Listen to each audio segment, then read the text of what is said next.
बताएंगे आंतरिक ऊर्जा क्या होती है, इंटरनल एनर्जी क्या होती है, किसी उष्मागतिकी निकाय की आंतरिक ऊर्जा क्या होती है।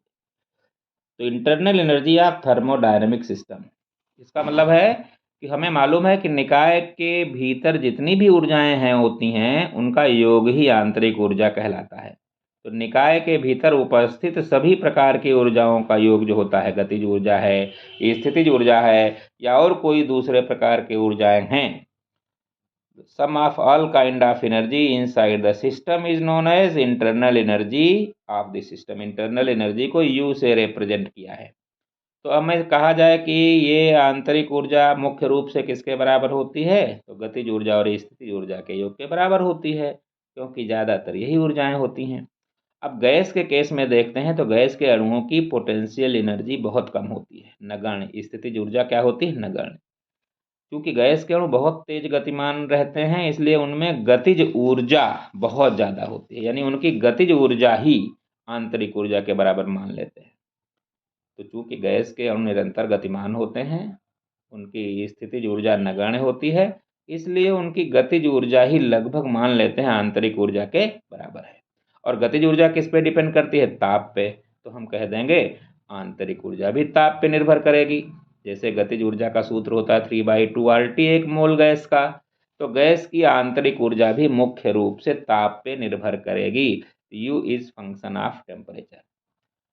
क्योंकि आंतरिक ऊर्जा गतिज ऊर्जा और स्थितिज ऊर्जा के योग के बराबर है, स्थितिज ऊर्जा है लगभग नगण्य, आंतरिक ऊर्जा इसका मतलब है कि लगभग गतिज ऊर्जा के बराबर होगी, और ये ताप पे निर्भर करेगी, तो आंतरिक ऊर्जा भी ताप पे निर्भर करेगी।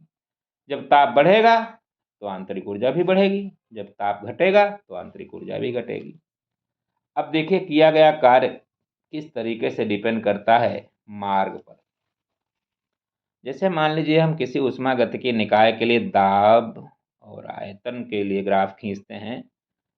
मान लीजिए ये प्रारंभिक अवस्था है और ये अंतिम अवस्था है निकाय की। निकाय प्रारंभिक अवस्था से अंतिम अवस्था में जाता है, तो इसके कई संभावित मार्ग हैं, पॉसिबल पाथ कई हैं। एक तो रास्ता ये है यहाँ से यहाँ जाए फिर यहाँ जाए, दूसरा ये है यहाँ से यहाँ जाए फिर यहाँ जाए, और तीसरा है ऐसे चला जाए। तो जब कोई उष्मागतिकी निकाय प्रारंभिक अवस्था से अंतिम अवस्था तक जाता है तो उसके कई संभावित रास्ते हैं। सीधे भी जा सकता है, इधर से भी जा सकता है और उधर से भी जा सकता है। अब हमसे कहा जाए कि 3 मार्ग में हम देखेंगे क्या किया गया कार्य मार्ग पे निर्भर करता है। तो पहला मार्ग है IYF। इसमें क्या है, IYF क्या होता है, आपने देखा IYF एक मार्ग ये है, यहाँ से यहाँ गया और फिर गया। तो इस दौरान कितना कार्य किया जाएगा, तो इस दौरान यहाँ से यहाँ जाने में कितना कार्य किया गया और यहाँ से यहाँ जाने में कितना कार्य किया गया, इसके योग के बराबर होगा। तो यहाँ से यहाँ तक किया गया कार्य क्या होगा, शून्य, क्योंकि किया गया कार्य होता है P डेल्टा V। और P डेल्टा V का मतलब है कि डेल्टा V तो हो ही नहीं रहा है, जो आयतन यहाँ पर था वही आयतन यहाँ पर है। तो यहाँ से यहाँ तक जाने में कोई कार्य नहीं किया गया, आयतन नियत है। हाँ, Y से F तक जाने में जरूर कार्य किया जाएगा, और यह कार्य पूरे घिरे हुए क्षेत्रफल के बराबर होगा, आयत YF MN से घिरे भाग के क्षेत्रफल। तो I से F तक इस दौरान जाने में किया गया कार्य बराबर होगा YF MN से घिरे भाग का क्षेत्र।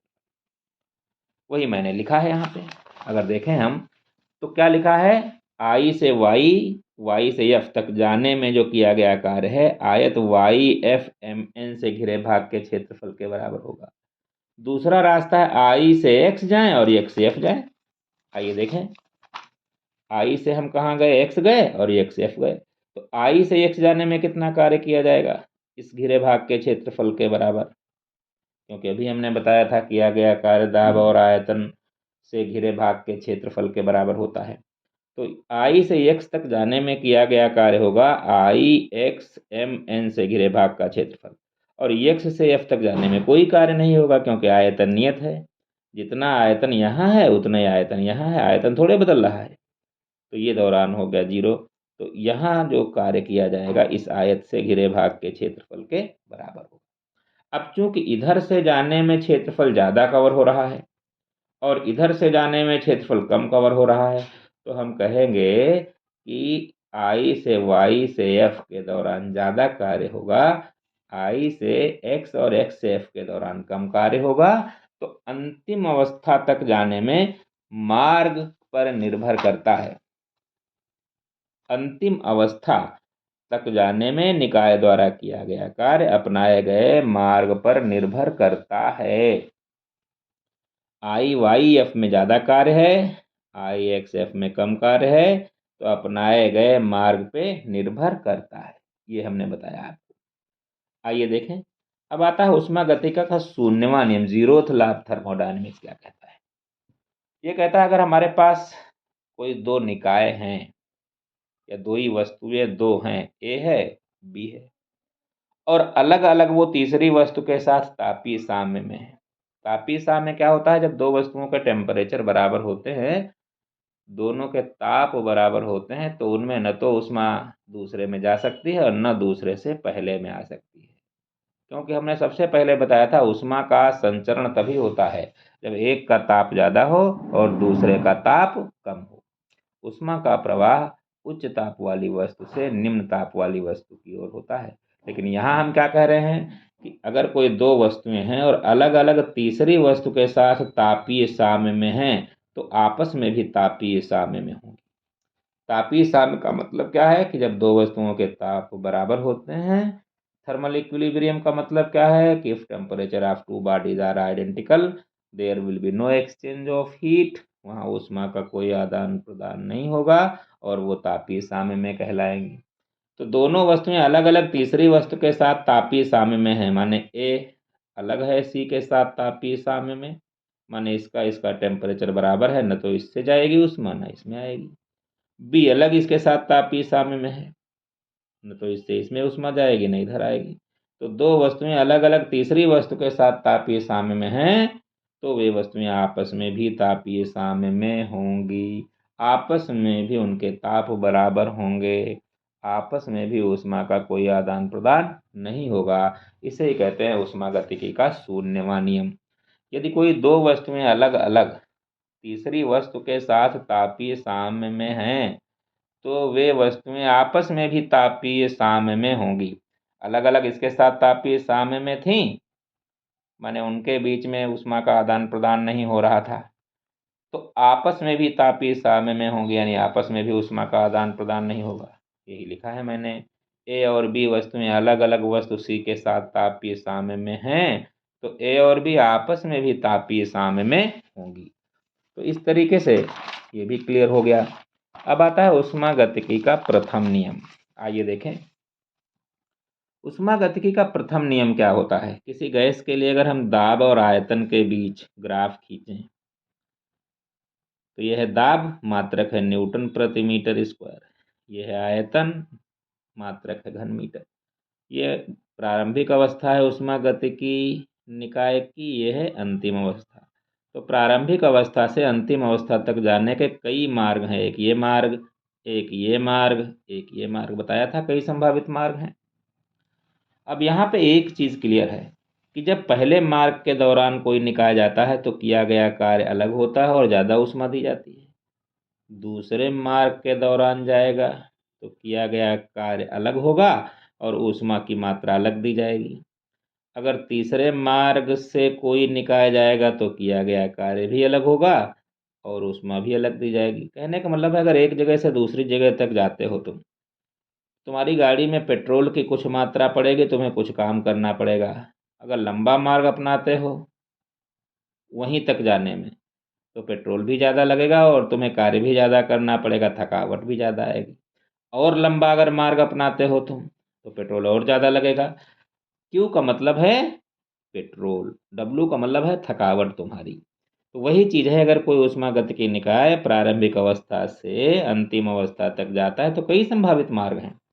हर एक मार्ग के दौरान किया गया कार्य भी अलग है और दी गई ऊष्मा की मात्रा भी अलग है। यहाँ से लखनऊ जाओ तो सीधे निकल जाओगे तो 3 लीटर पेट्रोल पड़ेगा तुम्हारी स्कूटी में और थकावट भी कम आएगी। तुम यहाँ से जाओ पहले आगरा और आगरा से फिर जाओ वहाँ, तो पेट्रोल भी ज़्यादा स्कूटी में लगेगा, थकावट भी जाएगी। तुम यहाँ से गोरखपुर जाओ, गोरखपुर से फिर लखनऊ जाओ, और ज़्यादा पेट्रोल लगेगा, थकावट और ज़्यादा आएगी। तो कहने का मतलब प्रारंभिक अवस्था से अंतिम अवस्था तक जाने में बहुत सारे संभावित मार्ग हैं और हर मार्ग के दौरान किया गया कार्य और दी गई ऊष्मा की मात्राएं भी अलग अलग हैं। तो वही है, ऊष्मागतिकी निकाय को प्रारंभिक अवस्था से अंतिम अवस्था तक जाने में अनेक संभावित मार्ग हैं। प्रत्येक मार्ग के दौरान निकाय को दी गई ऊष्मा की मात्राएं और निकाय द्वारा कार्य अलग अलग, लेकिन ये पाया गया इन दोनों का अंतर हर मार्ग के लिए समान है। यानी इसमें अगर दी गई है Q1 ऊष्मा और W1 जूल कार्य किया गया तो इसका अंतर हुआ Q1 माइनस W1। इस मार्ग के दौरान Q2 ऊष्मा दी गई और W2 कार्य किया गया तो इसका अंतर हुआ Q2 माइनस W2। तो ये पाया गया मार्ग चाहे जो हो, लेकिन दी गई ऊष्मा और निकाय द्वारा किए गए कार्य का अंतर सबके लिए समान आता है। यानी Q1 माइनस W1 वही है जो Q2 माइनस W2। इसलिए अगर हम पूरे चाहे जो मार्ग देखें Q माइनस W बराबर ये आता है UF माइनस UI, यानी अंतिम अवस्था में आंतरिक ऊर्जा माइनस प्रारंभिक अवस्था में आंतरिक ऊर्जा। इसे ही कहते हैं आंतरिक ऊर्जा में परिवर्तन। तो कहने का मतलब है कि प्रारंभिक अवस्था से अंतिम अवस्था तक चाहे जिस मार्ग से जाइए, दी गई ऊष्मा Q और किए गए कार्य का अंतर सबके लिए समान है, क्योंकि प्रारंभिक और अंतिम अवस्थाएं एक ही हैं। इसका मतलब है इनका जो अंतर है वो भी एक ही प्रारंभिक और अंतिम अवस्था पे निर्भर करता होगा इनका अंतर। और जब इनका अंतर प्रारंभिक और अंतिम अवस्था पे निर्भर करता है तो इसका मतलब मार्ग पे निर्भर ही नहीं करता। तो अंतिम अवस्था में आंतरिक ऊर्जा कितनी है, प्रारंभिक अवस्था में आंतरिक ऊर्जा कितनी है, इसी पे डिपेंड करता है, UF माइनस UI। इसे ही कहते हैं डेल्टा U, यानी आंतरिक ऊर्जा में परिवर्तन। तो यहाँ पे कह सकते हैं Q माइनस W बराबर डेल्टा U, यानी आंतरिक ऊर्जा में परिवर्तन निकाय की प्रारंभिक अवस्था और अंतिम अवस्था पर ही निर्भर करता है, अपनाए गए मार्ग पे निर्भर नहीं करता।